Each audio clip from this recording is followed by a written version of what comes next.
what has been your experience with this new team? And in your view, what would have been different in terms of the trajectory of this outbreak from the start had a team like this been in place at the beginning?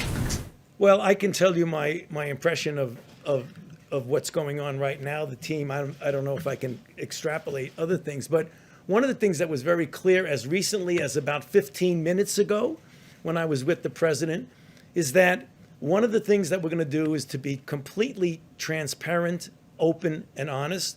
If things go wrong, not point fingers, but to correct them and to make everything we do be based on science and evidence.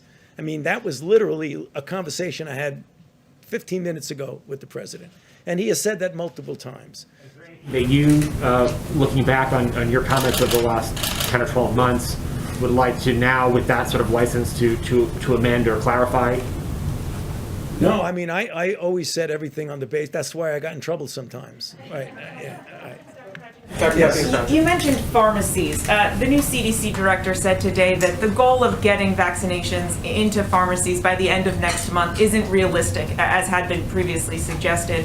When will most Americans be able to get a vaccination in their neighborhood pharmacy?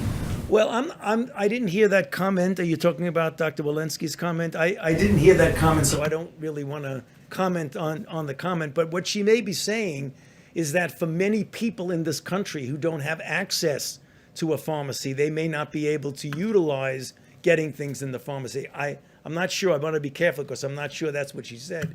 We just had a conversation about how we're going to get vaccines to people who are in pharmacy desert areas where they don't have easy access to a pharmacy. And that's something we're working on and taking very seriously. But just to be clear, if you are in an area where you do have access to a CVS or a Walgreens, right, when will you be able to get access to this vaccine like you would a flu vaccine? In the spirit of not guessing, I'm not quite sure when that will be, but we can get back to you on that. And just on the broader timeline, you mentioned the fall. We just heard the president say, the brutal truth is that it is going to be several more months. Just to be clear, you're saying by the fall, the majority of Americans you think will be vaccinated? No, I didn't say that. I said if we get the majority of Americans, 70 to 85% vaccinated by then, we could have a degree of herd immunity that would get us back to normal. The concern I have, and something we're working on, is getting people who have vaccine hesitancy who don't want to get vaccinated, because many people are skeptical about that. So we really need to do a lot of good outreach for that.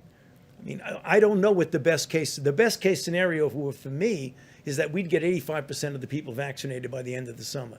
If we do, then by the time we get to the fall, I think we can approach a degree of normality.